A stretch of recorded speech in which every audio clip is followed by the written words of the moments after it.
Com vocês, mais uma aula do canal Mais Química, a segunda aula do capítulo Cálculos Estequiométricos, Estequiometria passo a passo. O que será estequiometria? Stoichion vem do grego, significa elemento, e metron, medida. Portanto, cálculos estequiométricos é um procedimento através do qual é possível calcular as quantidades de reagentes e produtos envolvidos em um processo químico. Como é um processo muito prático, vamos a uma questão exemplo. Qual massa de zinco, reagindo com ácido clorídrico em excesso, produz 2,24 litros de gás hidrogênio na CNTP? Dado: volume molar, 22,4 litros por mol gasoso na CNTP. E aí, ao lado direito, você consegue ver uma reação do zinco com ácido clorídrico. Vamos ao passo a passo do cálculo estequiométrico. Bom, inicialmente eu tenho que ter a receita do processo químico. Ou seja, na química isso é a equação. O primeiro passo é montar a equação química do processo devidamente balanceada. Veja, um metal reagindo com ácido vai produzir sal mais gás hidrogênio. No caso do zinco reagindo com ácido clorídrico, eu terei a produção de cloreto de zinco mais H2. Só que ter a reação sem o coeficiente, sem o balanceamento, é a mesma coisa que eu ter a receita do bolo sem as quantidades dos ingredientes. Portanto, eu vou colocar 2 na frente do HCl para que você possa ter as quantidades de átomos dos reagentes igual à quantidade de átomos dos produtos. Segundo passo, escrever a proporção em mols do dado e do pedido, ou seja, dos envolvidos. Mas quem é o dado? Olha no enunciado da questão.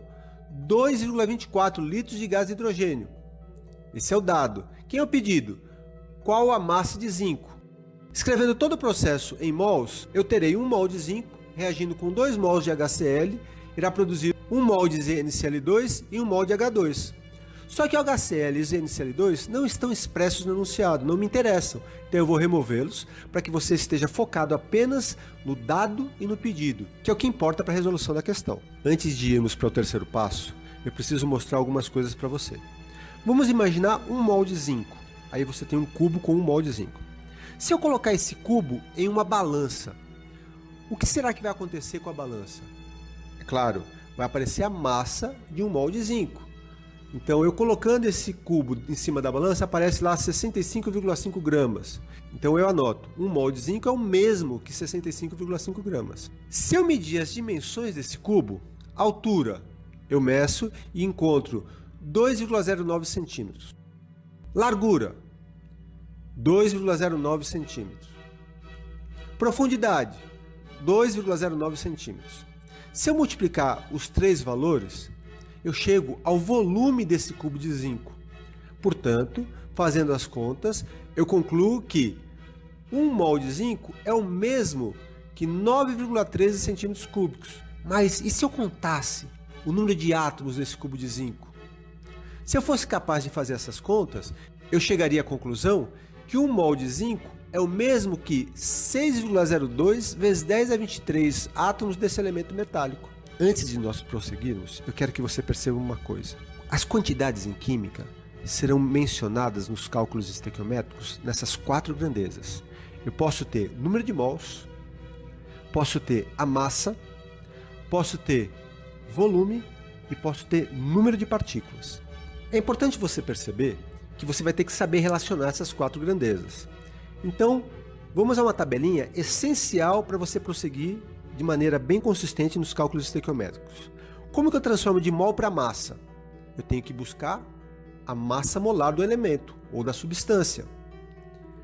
Como que eu transformo de mol para volume?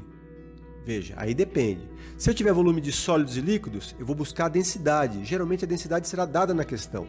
Densidade é igual a massa sobre volume. Se eu tiver volume de gases, eu tenho 2 possibilidades. Ou eu vou usar Clapeyron, PV igual a nRT. Nesse caso ele vai ter dado a pressão e a temperatura. Ou eu vou ter o volume molar, que também será dado.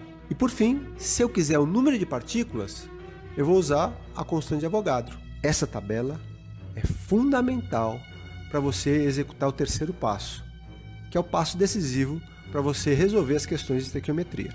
Agora estamos prontos para irmos para o terceiro passo, identificar na questão as grandezas envolvidas e transformar de mol para a grandeza adequada. Vamos escrever os 2 primeiros passos para podermos prosseguir. Primeiro passo, equação química devidamente balanceada. Segundo passo, proporção em mols dos envolvidos. E aí eu tenho a receita em mols. Agora, quais são as grandezas da questão? Massa de zinco. Então o que eu tenho que fazer? Vou na tabela periódica, vejo o elemento químico zinco, identifico que a massa dele é 65 gramas por mol. Então eu boto 1 mol, 65 gramas. Veja lá em cima, ó, 2,24 litros de gás hidrogênio na CNTP. Então 1 mol vale qual volume? Aí tem um dado lá, ó, em amarelo destacado.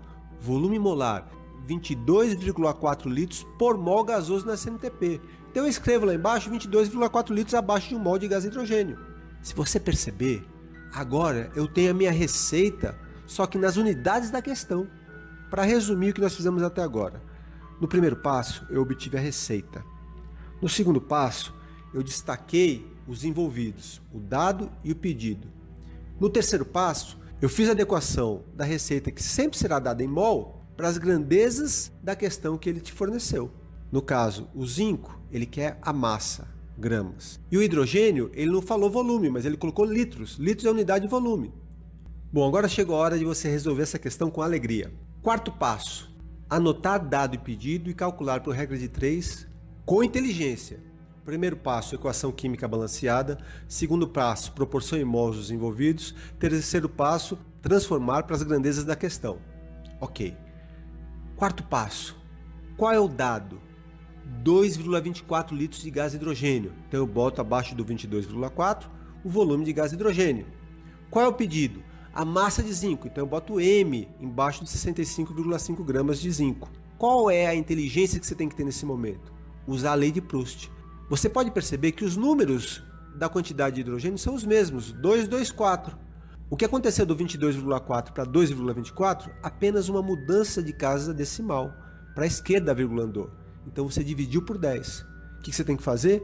Lei das proporções constantes. Dividir por 10 do outro lado também. Então 65,5 dividido por 10, massa de zinco necessária, 6,55. Uma grande dica que eu posso deixar para você é se concentre em um passo de cada vez. A minha experiência mostra que um grande equívoco que os alunos cometem é se preocupar em resolver a questão como um todo. Não cometa esse erro. Primeiro passo, equação química do processo. Proporção em mols é o segundo passo. Transformar para as grandezas da questão, terceiro passo. E resolver por regra de 3, depois de anotar o dado e pedido, com inteligência. É o quarto passo para você chegar ao seu resultado com felicidade. Ok? Você assistiu nessa aula Estequiometria passo a passo. Se você gostou da aula, curta, comente, compartilhe, assine o canal, toque o sininho para receber notificações de novos vídeos.